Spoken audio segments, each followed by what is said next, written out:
Up the digestive system stuff, and we'll start with the urinary system today.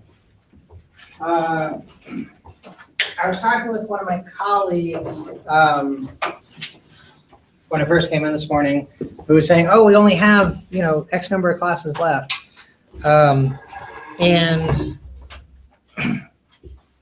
I assumed that she was looking at her calendar correctly, but she apparently left out a week. She thought that we had like 3 Tuesday, Thursday lecture days left. That's not true. We have 5. But I was looking at the schedule and I realized that I'm actually a little bit ahead of things, which is a good thing. I usually am running a bit behind. I had thought last week that I was supposed to have started the urinary system on Thursday. So I wrapped up the digestive system a day later than I thought I was supposed to, but actually I wrapped it up a day earlier than I thought I was supposed to, which is fine because the urinary system and reproductive systems are sometimes kind of tough to understand. So we'll get to that stuff. Now, just looking at the chapter here real quick, the way it's laid out is kind of interesting. I like the way that it presents it because it's able to get a few things out of the way and spend most of the time concentrating on sort of the important stuff. It starts by talking about the physical characteristics of urine, which is really what we cover in lab as we're talking about urinalysis. So I'm not going to deal with that here because it's exactly what we cover in lab. Then it goes on to what's called the gross anatomy of urine transport, which is really just the structures that are involved in eliminating the urine.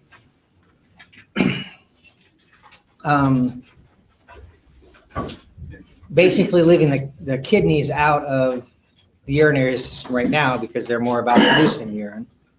And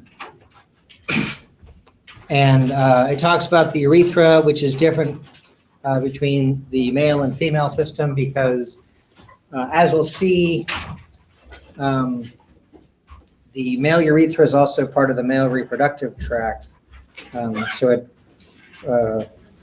plays 2 roles there. And then it goes into talking about the bladder and its structure.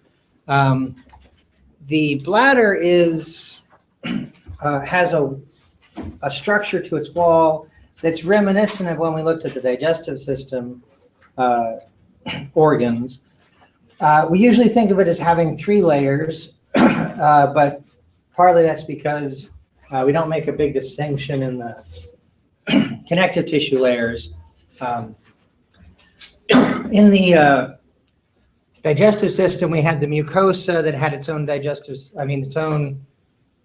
connective tissue, and the submucosa, which was more connective tissue. In there was a layer of smooth muscle separating them out. I'm sorry, I don't know why I'm speaking so roughly today. So there's a layer of muscle tissue at the edge of the mucosa separating that from the submucosa. In the structure of the bladder, there's not a layer of muscle tissue right there, so what would be the mucosa and the submucosa kind of fit together. So we usually just talk about a mucosa, the muscularis layer, and then the outer covering. The bladder does not have an outer covering the same way that we've talked about for other structures. There is some of the periosteum, peritoneum, which is the serosal layer of the digestive system, which we see here laying over the bladder. Not surrounding the bladder, just the bladder is basically attached more directly to the pelvic wall, and so the peritoneum, which is lining the space of the digestive system, is sort of laying on top of it. And we can see that in this picture right on top. Let me move to a bigger picture here. So there's the peritoneum laying on top. The muscular layer that we see here, drawn in, is a specific muscle called the detrusor muscle, which we see off to the side here. When it contracts, it's going to force urine out of the bladder.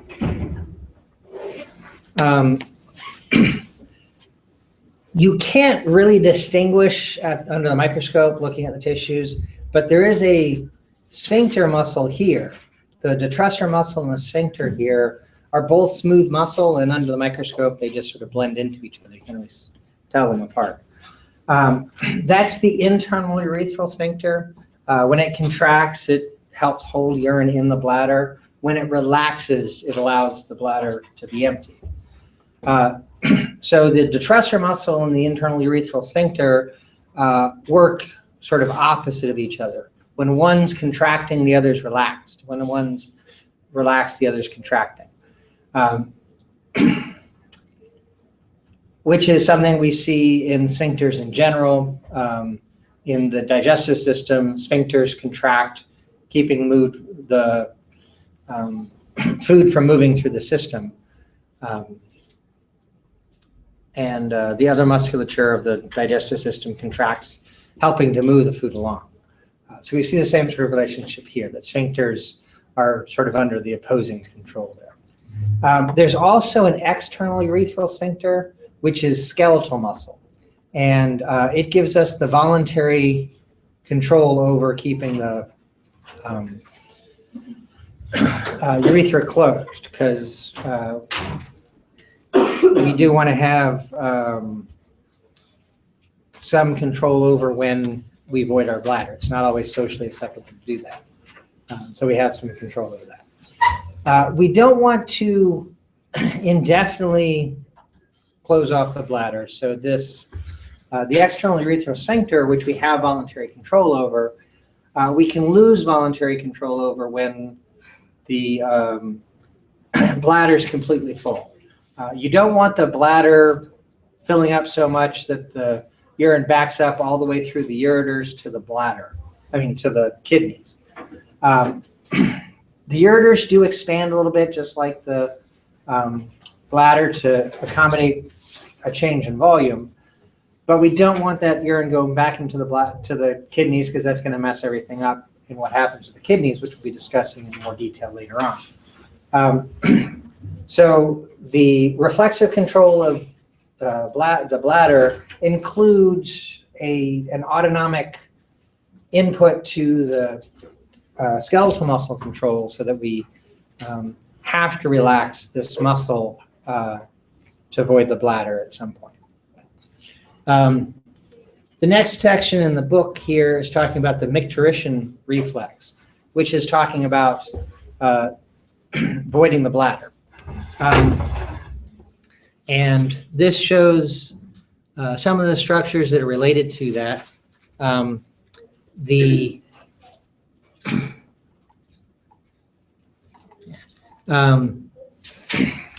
The nerves that we see coming out of the sacral bone would go back up through the sacral and lower lumbar spinal column to connect to the lowest part of the spinal cord, which is the sacral spinal cord. It's just located about the level of lumbar vertebra 1 or 2. Just that the spinal cord is not the full length of the spinal column. Coming from the sacral region, there's a reflexive control of the muscles that I just talked about. I want to describe that in a little bit more detail.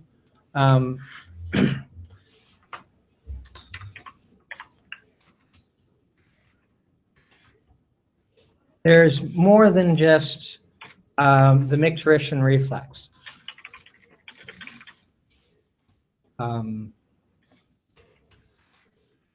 There's really two stages of reflexive control. One, which doesn't really have a name, but I'll call it the holding it reflex. And then I want to describe some things about that. And then I want to talk about the Micturition reflex, which is voiding. Now this starts with stretch receptors in the bladder wall are activated.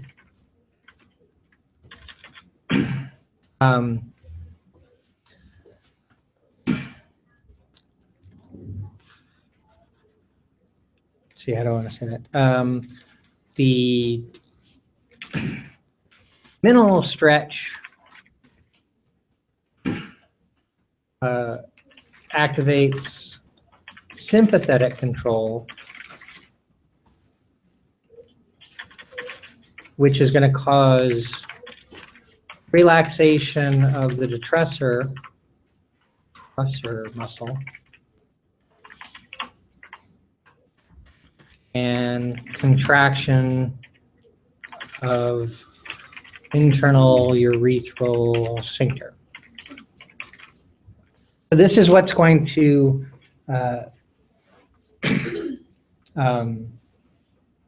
keep the urine in the bladder as it's filling. So as the wall starts to stretch out, but it's still got some volume in it to hold urine, the sympathetic system will help you hold it. This will also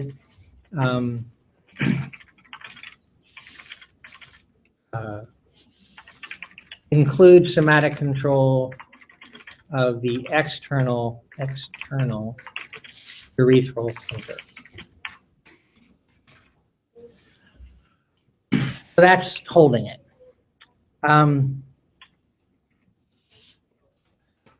With the Micturition reflex, actually voiding the bladder,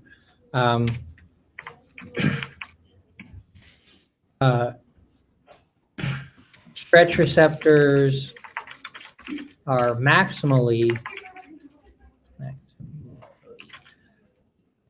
activated, which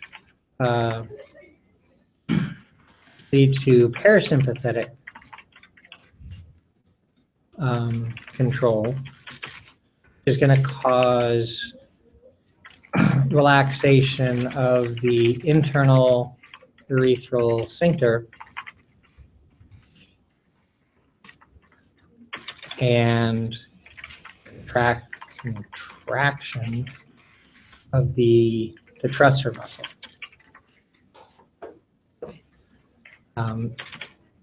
And as I said a little bit ago, this can override somatic control of the external urethral sphincter. So there's really two aspects to controlling the bladder. The book and a lot of sources will just talk about the Micturition reflex. The problem with just talking about that is that it suggests that any stretch of the bladder is going to just lead to voiding. And that's not necessarily going to happen. So the level of stretch, what I'm calling minimal versus maximal, kind of gets to that. Now, using minimal and maximal is actually a little bit misleading. I'm kind of keeping it simple here. There's some point at which the bladder is particularly full, and we'll switch over to the Micturition reflex and the parasympathetic control.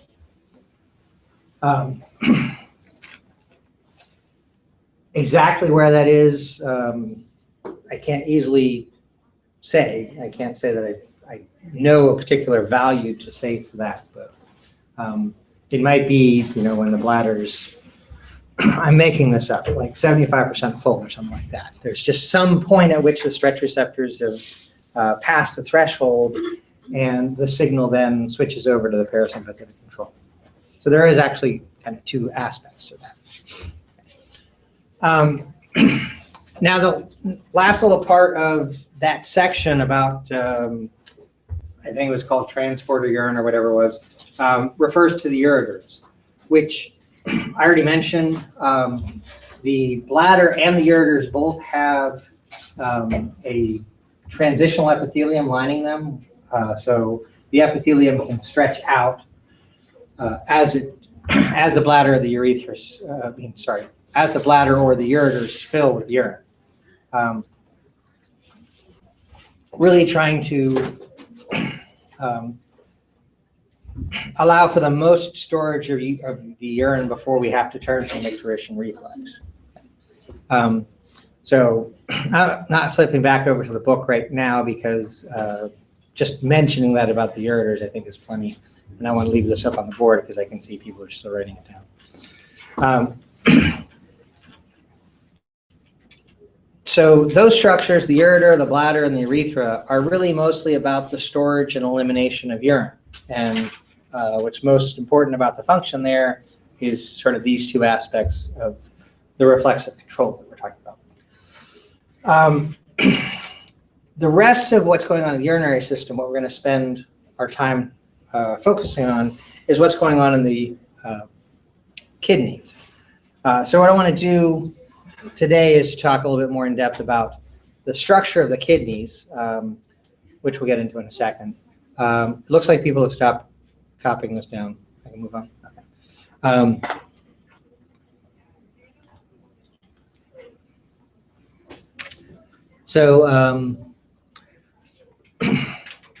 The next couple of sections are about the anatomy of the kidney, and then we'll get into what it does functionally, which I think will be tomorrow. I mean, Thursday.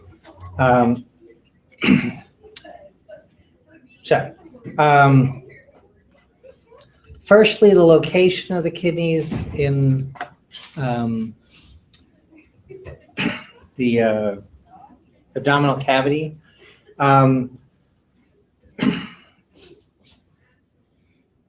They're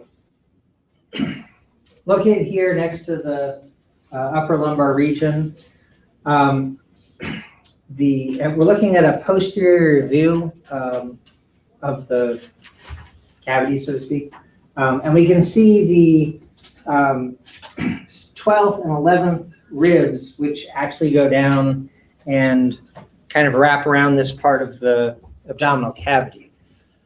They provide some protection for the kidneys there. The 10th ribs, which are suggested right here, it's a little bit odd drawing because really the 10th rib has cartilage that connects it ultimately to this sternum.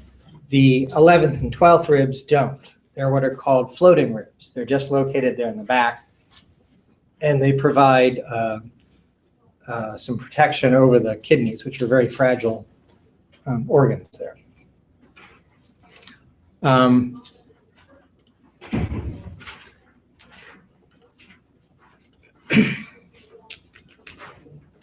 The two kidneys are not exactly lined up relative to each other at the same point. The right kidney is slightly lower than the left kidney.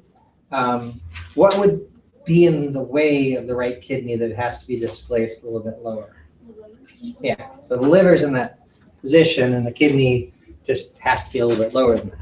There's no cosmic significance to that really, just it's the anatomic relationship throwing the liver into the picture there too. I talked about the basic structure of the liver in lab, or I will if we haven't done that yet. The outer part is called the cortex, which is usually depicted as lighter staining tissue. And then the darker staining little packets of tissue that we see scattered around here are the medulla in the sense of the middle of the kidney. But unlike other organs where we just have an outer and an inner region, a medulla and a cortex, The medulla tissue in the kidney is segregated out into these structures called pyramids, medullary pyramids. And that's what each of those little darker colored areas are. The cortex tissue really kind of wraps around the medullary pyramid and extends down between it in the area that's referred to as the renal column here. That area, the cortex, the renal column on either side surrounding the medullary pyramid, is one lobule of the kidney, and that structure is just repeated over and over again. The cortex is mostly concerned with the initial filtration of the blood and some of the initial exchange of components between that filtrate and the blood. The filtrate then goes through the medulla to be concentrated as needed, and then back up into the cortex for the final stages of processing. And then finally, it goes down through the medulla, where it's emptied into the central part of the kidney, which is sort of pointed out in this bracket as the renal hilum. So this bracket here is showing the renal hilum. This area in this part of the picture here is sort of that central region. It's mostly empty space where the urine's collecting. From each medullary pyramid, that empty space comes to sort of a tip, I guess you could say, called the minor calyx, which attaches to the papilla, or the little bump at the edge of the medulla. So as the urine is draining out of the medulla, it collects in the minor calyx. Several minor calyces, which is just the plural of calyx, comes together in a major calyx. So here's a minor calyx, here's a minor calyx, here's a minor calyx.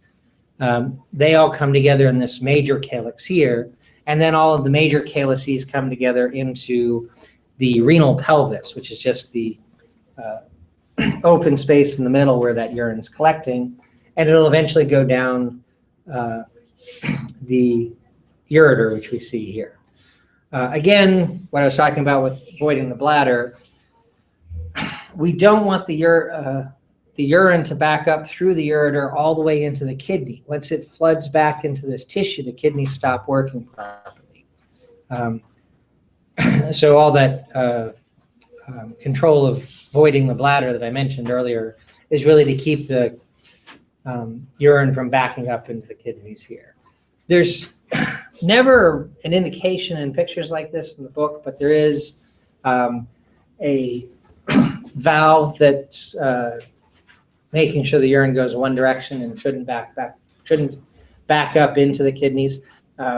It's not a completely tight valve, but it does keep that from happening accidentally. And that would be located somewhere in here, which is kind of obscured from the way they've drawn this picture. Now, the point of the kidney is to filter the blood, so the blood supply is very important. Bless you. And so here they show some of the blood vessels coming in through the renal hilum and going up into the renal cortex. The renal artery we see coming in here, branching into segmental arteries, which then reach out to go into each of the lobes or between each of the lobes, and then arc over and radiate out into the cortex. See, there should be, no. I thought there'd be another picture putting that all together, but let me just highlight that. The blood supplied to the kidney. starts with the renal artery, which then branches into the segmental arteries, which then goes into the interlobar arteries, which then arcs over the top of the medulla as the arcuate arteries, branches off the arcuate arteries that radiate into the cortex are called the cortical radiate arteries. Branches off of that are the afferent arterioles, which then go into a structure called the glomerulus, which I'll be talking about a little while later. Coming out of the glomerulus are what are called efferent arterioles, and this gives rise to the peritubular capillaries, which then feed back in through venules to the cortical radiate veins, which then feed into the arcuate veins, and then into the interlobar veins, which then finally come to the renal vein.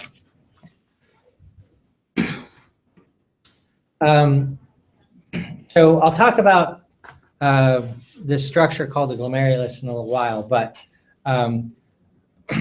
the arterioles off the cortical radiate arteries feed into that.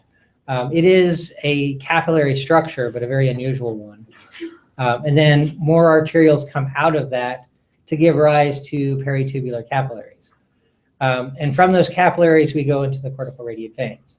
Now notice from this point down, cortical radiate veins down to the renal vein is practically just a repeat of what we have up here at the top.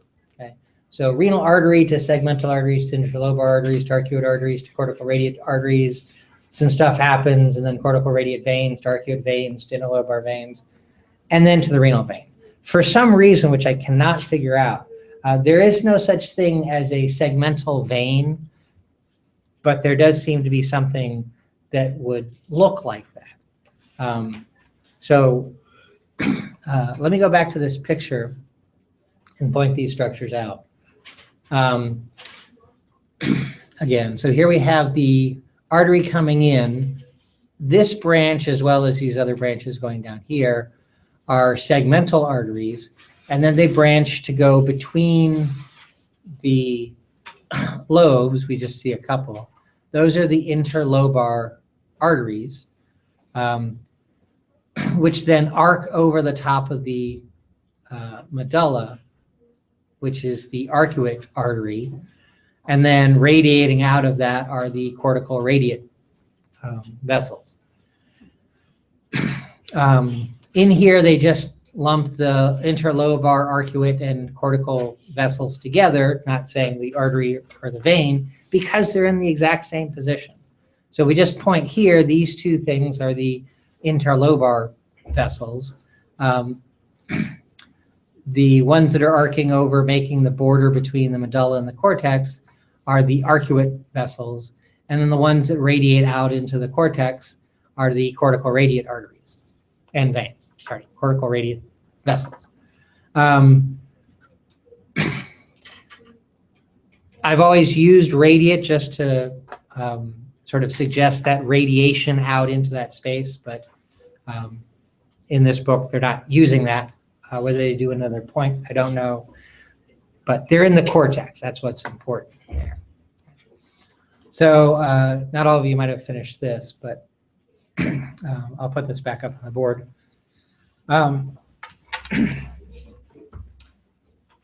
There are veins that seem to run alongside the segmental veins, but for some reason, they're still referred to as interlobar veins at that point. I don't know if there's anything terribly significant to that. I've just always noticed that little weird quirk in the naming. Um, So really what we're talking about here, from the renal artery to the cortical radiate arteries and the cortical radiate veins out to the renal vein, that's just the pathway that blood gets into and out of the kidneys. What we're really interested in is what's happening in the center of this. The arterioles and the glomerulus and the peritubular capillaries are really where things are happening in the kidneys. So can I move on from this?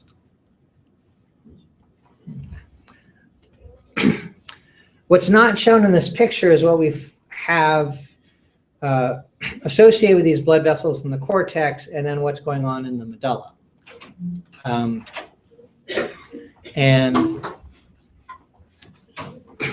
Oh, I see here. Anyways, so what's going on there, what's interacting with the blood, is what's called a nephron. And so actually here's a picture from the book that lays out all the particular names of the arteries and veins. I hadn't realized it was laid out quite this way. And it does show you the structures, the blood vessels that are associated with the structures of the nephron there. So we have the afferent arteriole, the glomerulus, the efferent arteriole, the peritubular capillaries, all of those things there. I should point this out. This always bothered me, and I don't like to use this term, but in the book they do here. This label right here and this label right here are interlobular, and so I just want to put that in to this list so that you know that it exists.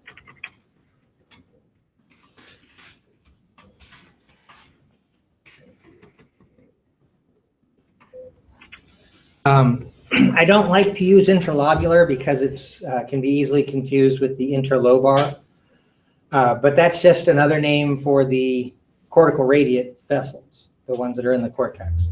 And in the previous picture I was showing you of just the blood supply, they didn't use an interlobular, they just used cortical. So I prefer to stick with cortical because it just doesn't confuse things too much. But understand in the book when they're talking about interlobular, that's not the same thing as interlobar.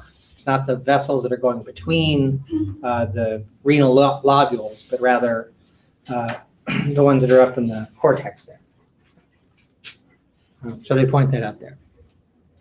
This is a little bit more detail about the structure of the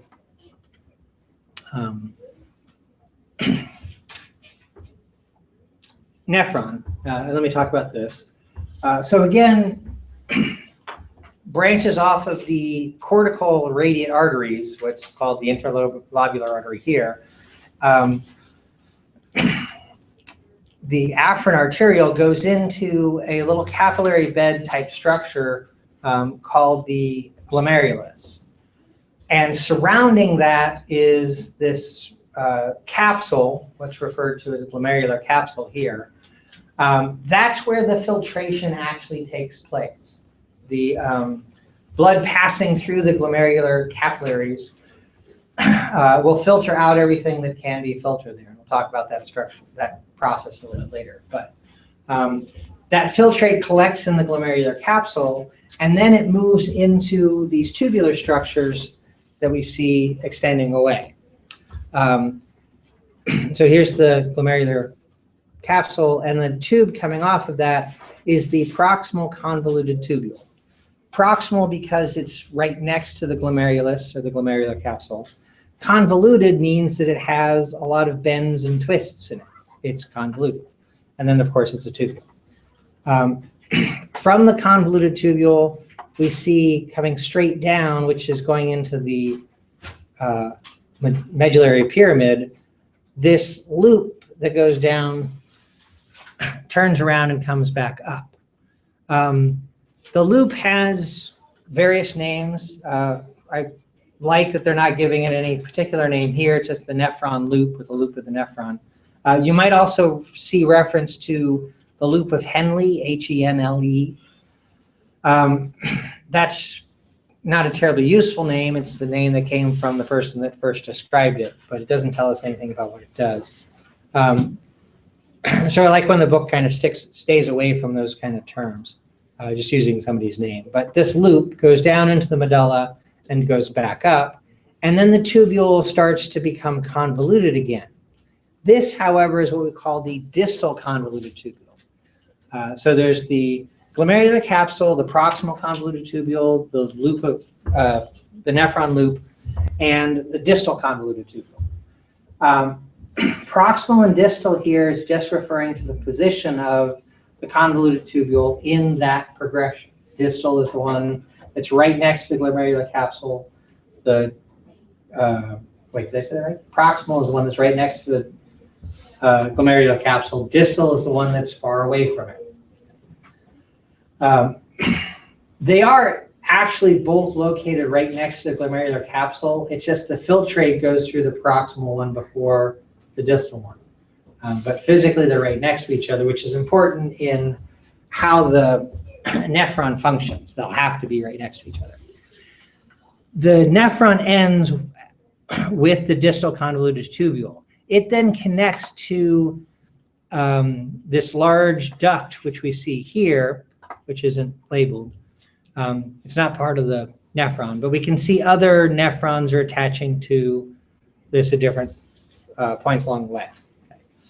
The nephron is just what we see here, those four structures: the glomerular capsule, the proximal convoluted tubule, the nephron loop, and the distal convoluted tubule.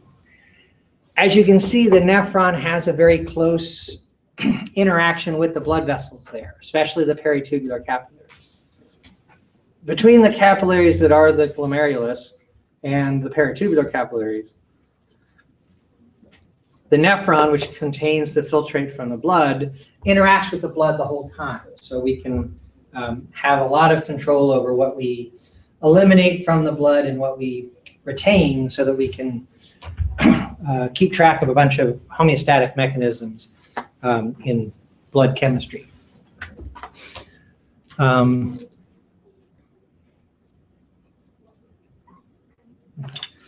So that's the gross anatomy of the kidney. Those are the major structures that we're talking about. The next section is on the microscopic anatomy, so we'll see a little bit more detail about some of these things.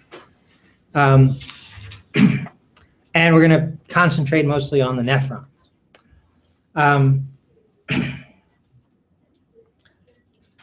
The capillaries that are coming in through the glomerulus, they associate, or they're wrapped with, these specialized cells we see here called podocytes. Between the capillary and the podocyte, this establishes a filtration membrane. Things have to move across this.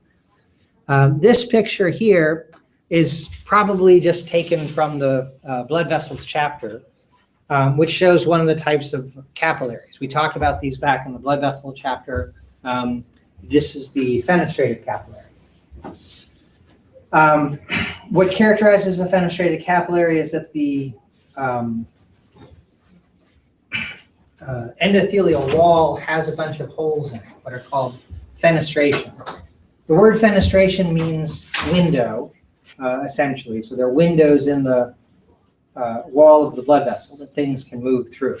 However, it's still wrapped by its basement membrane. So it's not just going to let things filter through it or fall through it like a sieve. There is a basement membrane, collagen-rich mesh that surrounds the outside of it, which is represented in the sort of translucent blue stuff here.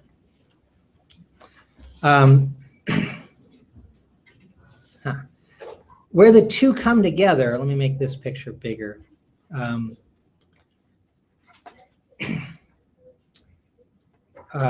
We have a filtration membrane. So the capillary wall has fenestrations, and it's wrapped by its basement membrane, which is adjacent to the podocytes. And the podocytes are named podocytes, pod meaning foot. These are foot cells, kind of what the word means. Because they have all of these foot-like extensions, I guess you'd call them, that sort of reach out and interlock with each other, leaving a little bit of a gap between them. And so there's the drawing in part B showing one podocyte around a capillary. You can kind of see how the pods of the podocyte are kind of wrapping around from either side and interlocking with each other. And then the picture in part A shows a bunch of these all sort of interacting together. And there's this thin little red line representing, if we could actually get down and see this with the naked eye, sort of the exposed capillary wall there. Now, keep in mind that the capillary wall does have a basement membrane, a collagen sheath surrounding it, but still there's less in the way here than where the podocytes are. So what's filtering out of the blood is coming through these filtration slits. It has to get through the fenestrations of the capillary wall, through the collagen mesh of the basement membrane, and then through the space allowed in that filtration slit. There are some slightly larger spaces here and there, but nothing terribly big. Across those three components, only certain things are going to be filtered out of the blood, or I should say more appropriately, certain things will not be filtered out of the blood. We cannot get large proteins, blood cells, or large lipids across the filtration membrane. Everything else can go across. Water molecules and other small molecules, many of which are waste molecules, nutrient molecules like glucose and amino acids and those sorts of things will pass through, as well as electrolytes and other small particles. By electrolytes, I mean things like sodium and potassium ions, that kind of thing. Daniel? Sorry, you said large proteins, blood cells, and large lipids? Yeah.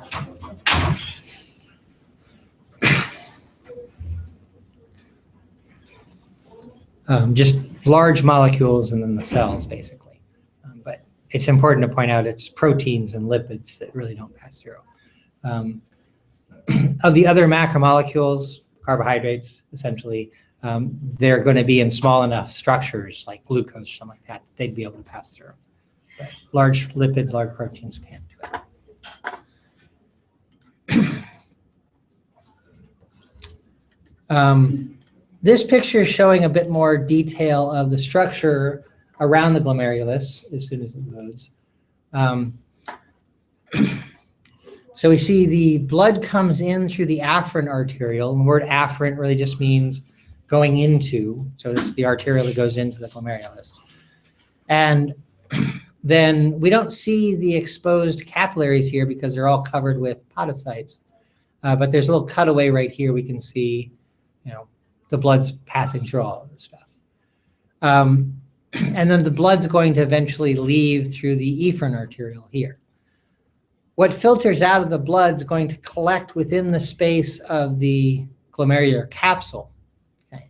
The glomerular capsule itself is surrounded by, is made up of a simple squamous epithelium, which we see the flat cells of right here.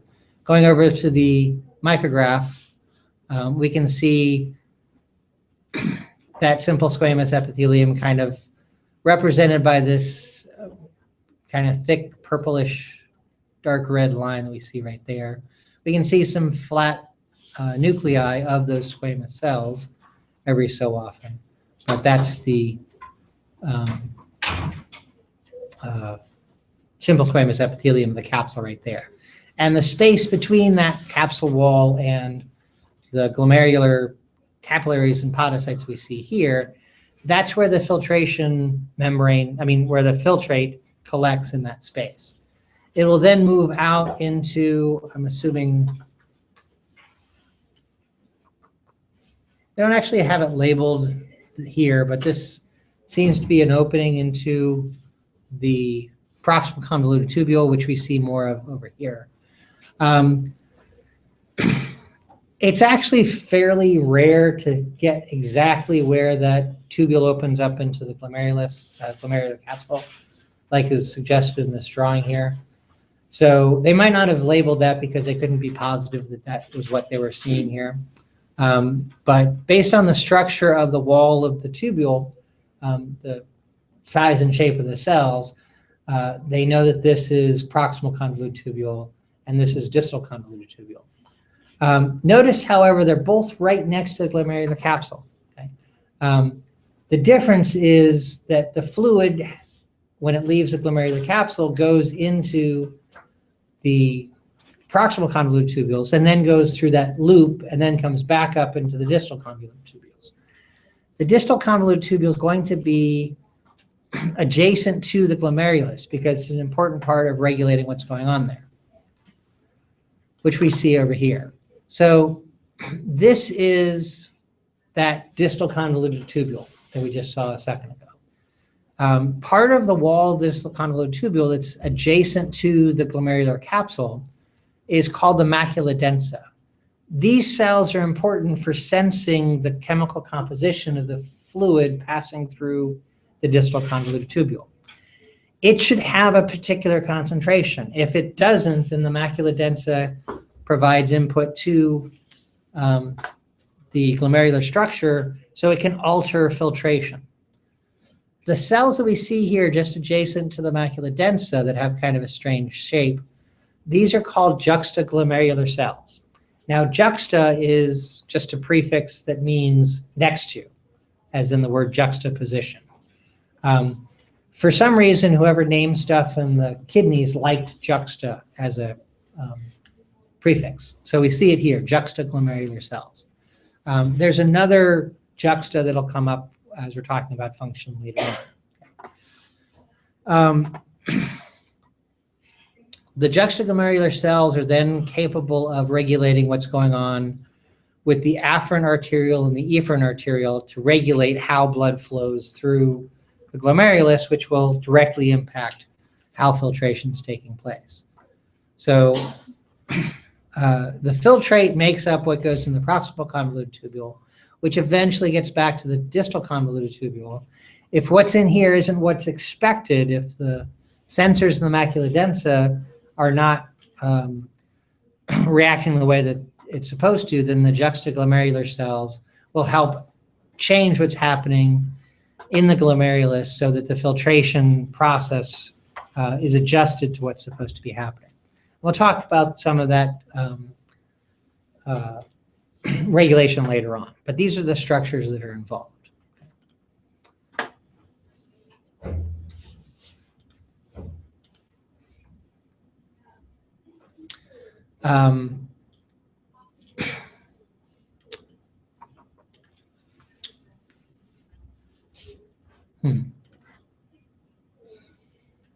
Oh, okay. So it's actually going to start talking about this right now, which to me seems a little bit premature, but we'll give it a go. So here's the macula densa. Again, it's colored green. They're not actually green cells. I just did that for the sake of the book. So you can recognize the same thing we just saw. And then the juxtaglomerular cells right next to that. When they're activated because sodium concentration's off or something like that, they'll stimulate the release of renin, R-E-N-I-N, which is a hormone released from the kidney. Now, I've always felt that the word renin, R-E-N-I-N, should really be pronounced renin. But everybody pronounces it renin, and nobody listens to me. But the root of this word, R-E-N, as in the word renal, is referring to the kidney. So this is the kidney hormone, so to speak. What renin causes to happen is an enzyme, a series of reactions of enzymes that convert angiotensin 1 into angiotensin 2. And then angiotensin 2 is going to have a few different effects. Systemically or widespread, it causes vasoconstriction. Angiotensin 2 is a very potent vasoconstrictor, which will raise systemic blood pressure.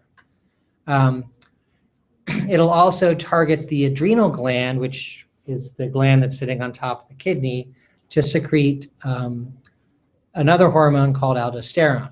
And angiotensin 2 and aldosterone together will help regulate sodium levels, which is really the initial signal that got all of this started.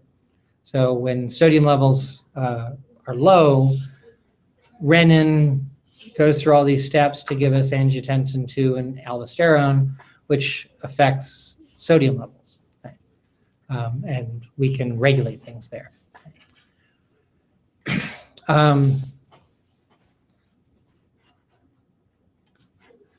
So that's what the juxtaglomerular cells and the macula densa are involved in, getting those hormone signals ready to do their job. Oh, great. Here's where they give that old dead white guy name, loop of Henle. But this is a nephron loop here. Okay.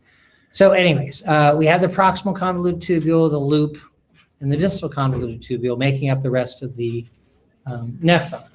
It then feeds into that duct, which is collecting the urine, and those are called collecting ducts. Okay. In the collecting ducts, we have a special water channel called aquaporin, which will help regulate the movement of water in and out of the urine. If we need to retain water, aquaporin moves water out of the urine, and we keep it in our kidneys, and eventually gets back into the blood to keep blood hydrated. If we don't need to retain water, because water is a waste product, we can get rid of it. So the aquaporin channels are not active, and the water stays in the urine, and we eliminate it in the system.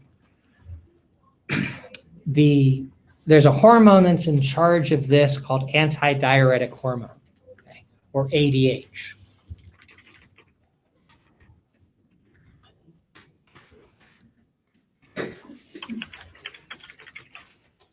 Just want to talk about this word for a second. Root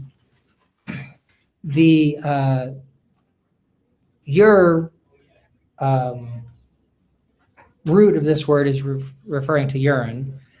Diur, or diuresis, means to pass water. Okay? The di basically means through, and so through the urine, without anything else, is really referring to the water that's passing the urine. So antidiuresis, or an antidiuretic hormone, is going to keep us from passing water in the urine or help us retain water.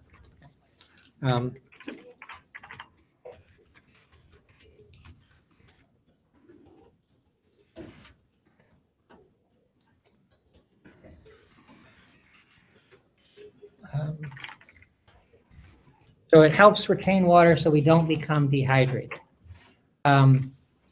This is produced by neurosecretory cells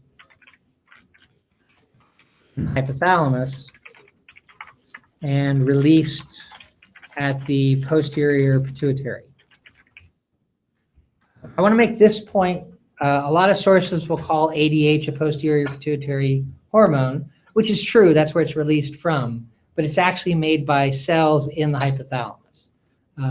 The posterior pituitary is not a gland in its own right. It's just where these hormones released. It targets the collecting duct, increasing aquaporin channels. And therefore, the water will move out of the urine that's in the collecting duct and back into the blood, which is what this channel here is about. Okay.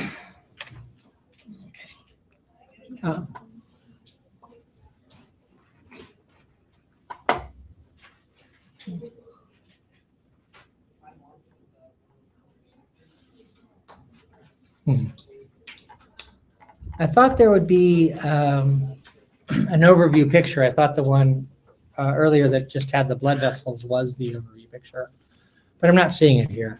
Let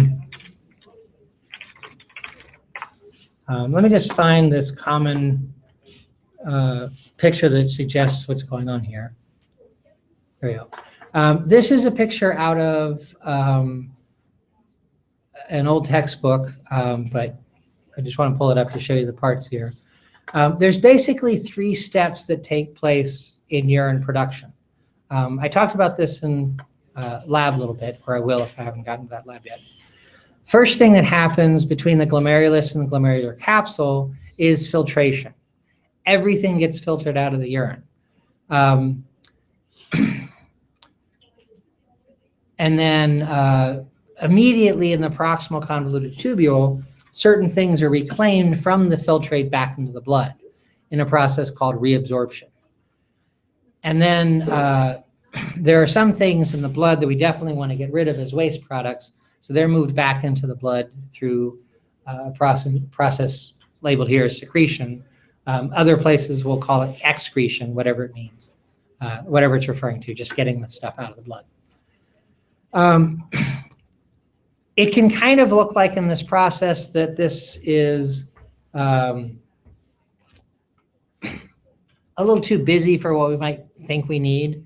If we take stuff out of the blood, then put it back into the blood, and then get back out of the blood, seems like we're just adding steps there that we don't need to. A lot of students will think, well, why don't we just start with secretion?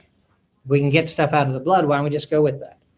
The reason for that is that secretion is very particular. That there are only certain molecules that can be moved from the blood directly into the urine. I really shouldn't say molecules, particles.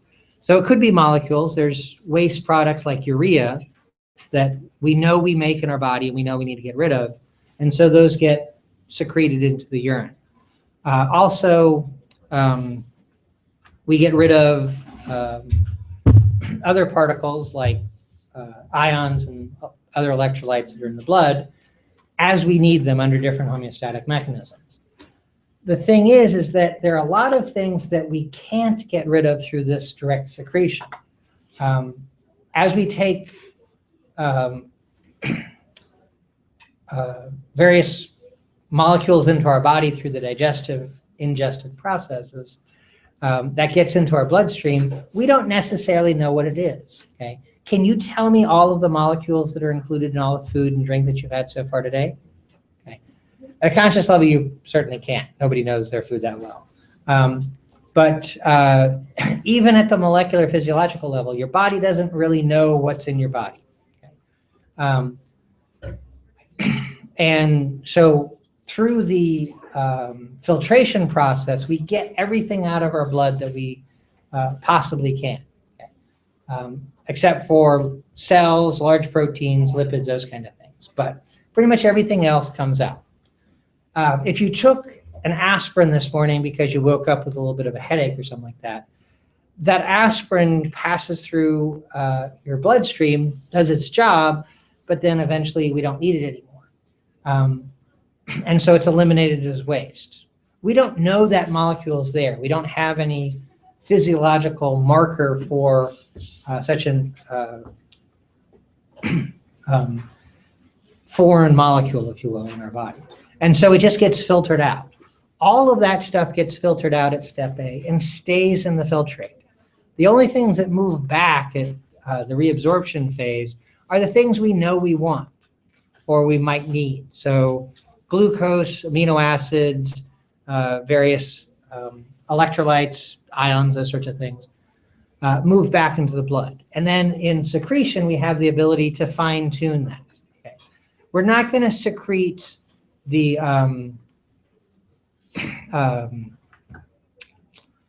glucose or amino acids or those sorts of things that we've reabsorbed because we definitely want to keep that in our blood. But sodium, potassium, bicarbonate, calcium, chloride, all those sorts of things we might or might not want in our blood. And we can fine tune the level that we keep in our blood through this secretion phase there. Okay. So it does have 3 steps, which seems a little complex, but what's not really highlighted in this picture is that a lot of what gets filtered out in step A here stays in the filtrate. It's never going to get back into our blood. We're getting rid of all those waste products. parts B and C are just fine tuning what's going on there, making sure that we reclaim the things we don't want to get rid of and get rid of the things we do definitely want to get rid of, depending on our physiological state.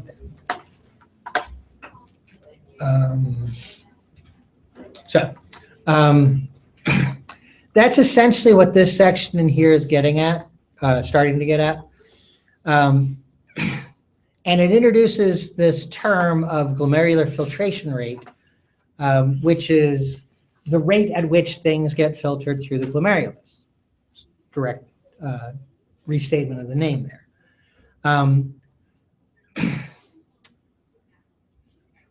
And let's see, where's this particular number here?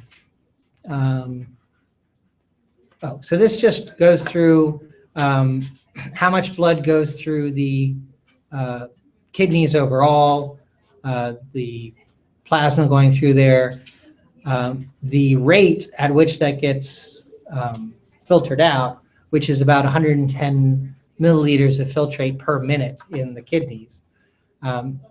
Over the course of a day, that's going to result in almost 1,300 milliliters, or a little more than a liter of urine produced daily. And so they're just running through those calculations there to get us to the glomerular filtration rate, or to include the glomerular filtration rate there.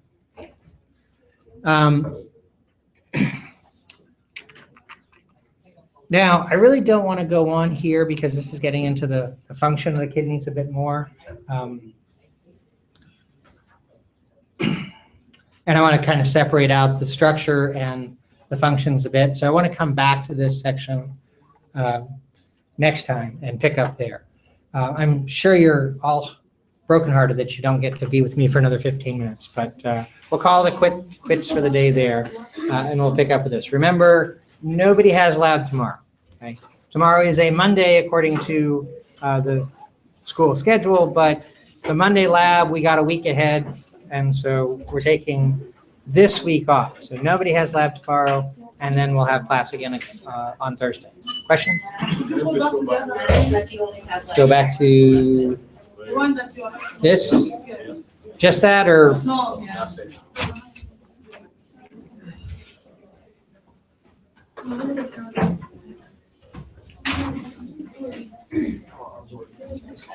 That's everything.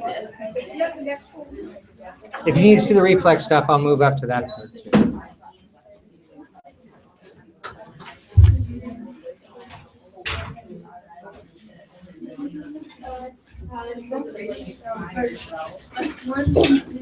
Maybe that's for you.